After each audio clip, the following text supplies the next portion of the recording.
السلام علیکم ورحمۃ اللہ وبرکاتہ۔ آج آپ کی خدمت میں حاضر ہے ایک مسلمان، کوئی فرقہ، کوئی قوم، کوئی پہچان نہیں، ورنہ تو کیا ہے کہ ان فرقوں کی بنیاد پر مسلمان ایک دوسرے کے دشمن بن جاتے ہیں۔ آج میں سوال کرنے چلا ہوں علامہ آصف رضا علوی کے اس بیان پر، تو چلیں پہلے سنتے ہیں ان کے بیان کو، پھر میں اپنے سوال سامنے لاتا ہوں۔ وہاں پہ 40 لاکھ 50 لاکھ، کربلا میں کبھی 3 کروڑ۔ پوری ذمہ داری کے ساتھ جملہ کہنے لگا ہوں، نفسیاتی جملہ ہے، میری تائید فرمائیں مجھے مہدی صاحب۔ 40 لاکھ 50 لاکھ بندہ حج کر کے واپس آئے نا حسن بھائی عباس پہ، ان کے سروں پہ قرآن رکھ کے پوچھو کہ تو نے حجر اسود کا بوسہ دیا؟ وہ کہ اتنا رش تھا، کوشش بڑی کی نہیں جا سکا۔ نشانے قدم ابراہیم چومے، وہ سوچا نہیں جا سکتا اتنے رش میں وہاں کیسے پہنچتا۔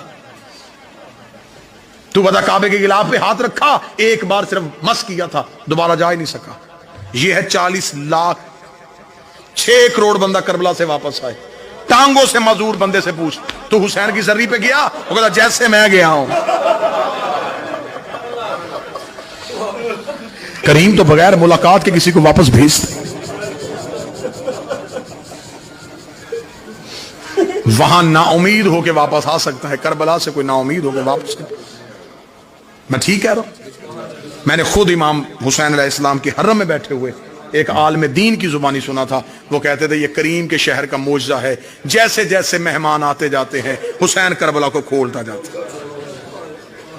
کربلا آج بھی تنگی کا نام نہیں، کربلا کشادگی کا نام ہے۔ حسین نے کرم سستا کیا، حسین کا دیکھ خدا نے کہا تھا میرے گھر آنا تو امیر ہے، میں نے وہ شرط ختم کر دی، میں نے شرط بھی ختم کر دی۔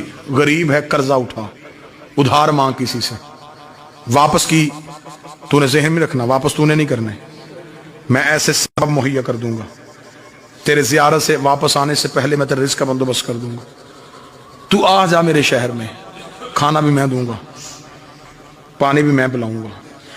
ہر طرح کی شرط ختم کر دی تھی حسین نے، کیونکہ کربلا کی زیارت کا تعلق پیسے سے ہے ہی نہیں۔ میں نے خیرات مانگنے والے لوگوں کو کربلا میں حسین کے مہمان بن کے دیکھا۔ کریم کربلا نے کہا میں نے تو ہر چیز ختم کر دی تھی، تو پھر بھی نہیں آ سکا؟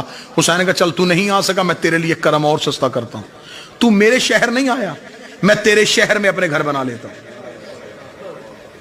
میں کوئی قصر عباس بناؤں گا، میں کوئی قصر علی اکبر بناؤں گا، میں کوئی گلشن زہرا بناؤں گا، میں کوئی در بطول بناؤں گا۔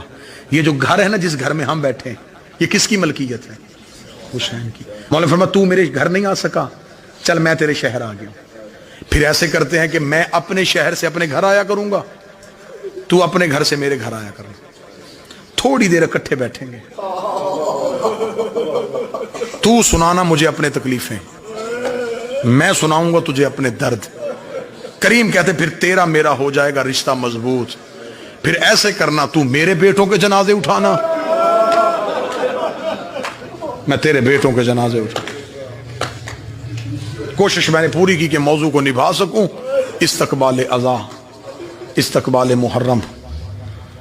میں مصیبت کی 2 سطریں پڑھنے سے پہلے دل سے دعا کرنے لگا ہوں، دل سے آمین کہنا، میرا اللہ اگر ہم میں سے کسی کی زندگی کی سانسیں محرم سے پہلے ختم ہو رہی ہیں، تجھے حسین کے ذوالجناح کی زین سے اترنے کا واسطہ ہمارے زندگی کے دن اتنے بڑھا دینا ہم غریب کے جنازے پہ شریک ہو سکیں۔ ہمیں زندگی سے پیار نہیں، ہمیں حسین کی عزاداری سے پیار ہے۔ یہ قوم زندہ ہی رونے کے لیے ہے۔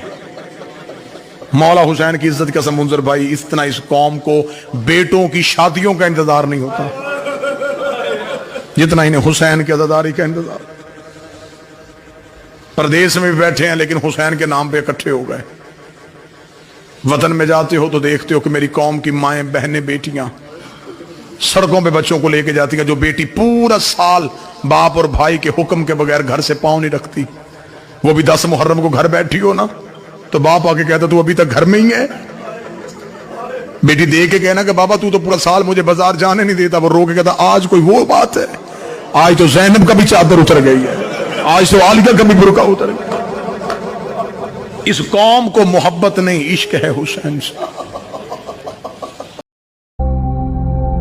جیسا کہ ہمارے مولانا صاحب نے فرمایا کہ کربلا میں 6 کروڑ مسلمانوں کی تعداد جاتی ہے اور مکہ مکرمہ میں 40 لاکھ کی تعداد، جو کہ فرض ہے ہر مسلمان پر، جہاں اللہ سے ملنے جاتے ہیں، اور جس جگہ میں حضرت محمد صلی اللہ علیہ وآلہ وسلم نے اسلام کی بنیاد رکھی اور پوری دنیا تک اسلام پھیلایا، جہاں پر قرآن مجید نازل ہوا، جہاں اللہ کی سب سے زیادہ آزمائشیں آئیں مسلمانوں پر، جہاں پر رسول اللہ صلی اللہ علیہ وآلہ وسلم پر ظلم ہوئے اور ان پر ایمان لانے والوں پر ظلم ہوئے، کیا وہ فرض مسلمانوں کے لیے زیادہ اہمیت نہیں رکھتی؟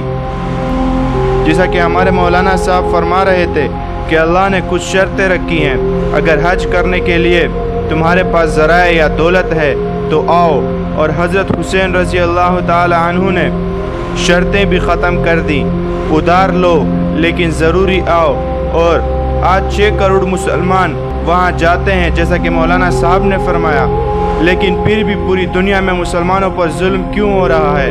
9 اور 10 محرم کو کتنا ماتم اور حسین کا غم منایا جاتا ہے، لیکن آج ہمارے سامنے بھی تو مسلمانوں پر ظلم ہو رہا ہے اور ہم خاموش ہیں۔